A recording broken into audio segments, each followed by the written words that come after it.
안녕하세요. 6월 12일자 신문일기를 진행할 국제신문권 용희 기자입니다. 오늘은 낮 기온이 22도 정도로 선선할 것 같습니다. 미세먼지는 좋음과 보통 수준을 왔다 갔다 할 것 같네요. 그럼 신문일기 진행하도록 하겠습니다.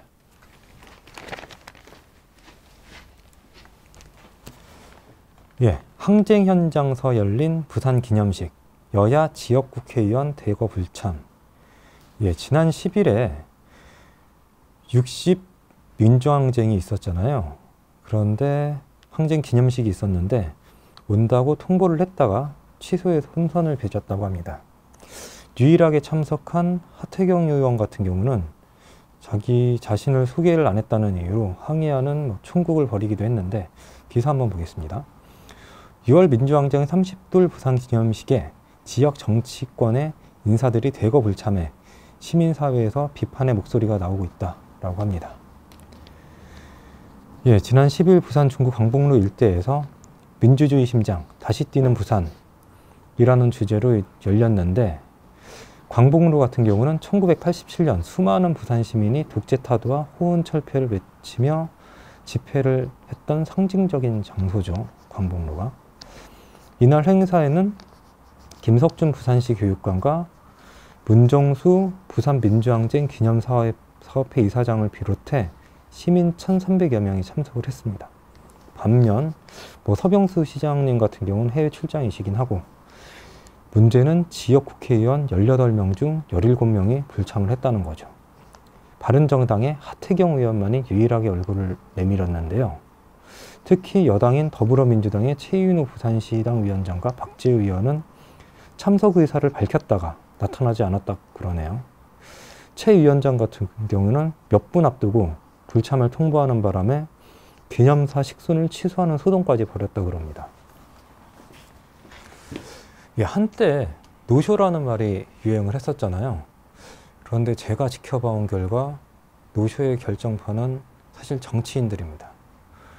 각종 포럼이나 행사가 열린다고 해서 취재를 나간 적이 종종 있는데 보통 내빈 명단을 보고 가죠.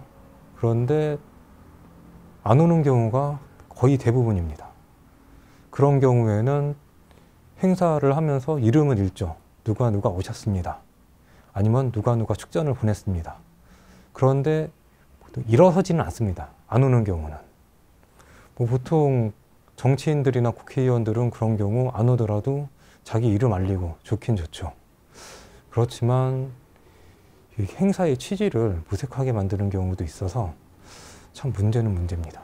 그럼 다음 기사 한번 보겠습니다.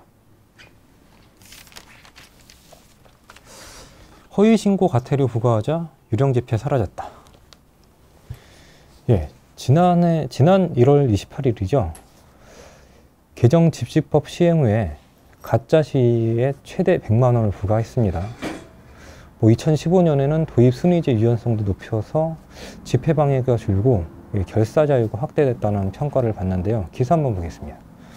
11일 부산경찰청에 따르면 개정 집시법이 시행된 지난 1월 28일부터 지금까지 경찰이 유령 집회 주최 측에 과태료를 부과한 사례는 한 건도 없었다고 합니다.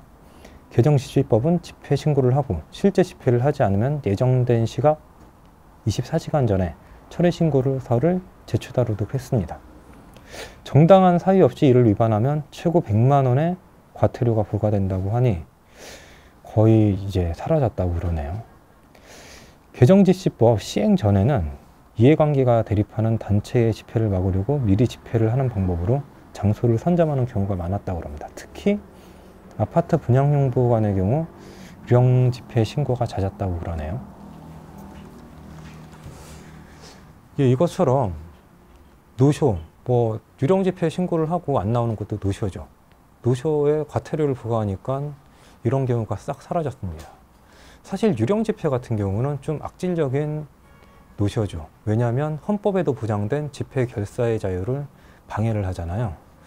그렇긴 그런데 다시 한번 말씀드리자면 정치인들의 노쇼 같은 경우는 어떻게 제재를 하나에 대한 문제는 여전히 남아 있습니다.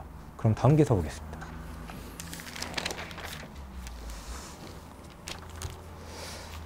대통령을 움직인 가습기 피해 맘의 편지. 6살 배기 쌍둥이 박나원, 다원양의 어머니가 편지를 보냈다고 그래요. 이 두 쌍둥이 같은 경우는 가습기 후유증 탓에 목에 구멍을 뚫어 숨쉬고 있다 그러네요. 어머니 김미양 씨 같은 경우는 손글씨로 편지를 작성했다 그럽니다. 길면 안 읽을까 한 장에 눌러 담았다 그러네요. 청와대는 다행히 진상규명을 검토하겠다고 답변을 했습니다. 이 쌍둥이들의 상황을 한번 더 자세히 보죠. 나원양 같은 경우는 현재 목에 뚫은 구멍에 단 플라스틱 관에 의지해 숨을 쉰다고 합니다. 온종일 집에서 엄마와 시간을 보낸다고 하네요. 다원이가 유치원에 돌아오면 오늘 무엇을 했고 어떤 친구를 만났는지 꼬치꼬치 캐물었다고 그러네요. 예, 그 다원이 같은 경우는 나원양보다 그래도 건강하다 그럽니다. 플라스틱 관에 의지할 필요가 없어서 유치원을 다니고는 있는데 감기는 달고 산다 그러네요. 갑자기 몸 상태가 좋지 않아 결석을 하는 경우도 다반사고요. 쌍둥이들의 언니인 소은양은 가습기에 가장 적게 노출돼서 현재 초등학교에 다니고 있다고 합니다. 워낙 유명한 사건이니까 아실 것 같아요. 1200명이 가습기 살균제 피해 탓에 목숨을 잃었는데요. 지난 1월에 이제 1심 판결이 있었는데 옥시 레베인저 킷의 전 대표 같은 경우는 혐의가 완전히 입증이 되지 않았다는 이유로 무죄 판결을 받았고 국가의 배상 책임도 없다고 판결이 났습니다. 1심이긴 하지만요. 그렇지만 국가에서 이 맹독성 성분을 유통하도록 허가해 준 만큼 국가의 책임이 과연 없는지는 다시 한번 고민해 봐야 될 일인 것 같습니다. 지금까지 국제신문 권용희 기자였습니다. 고맙습니다.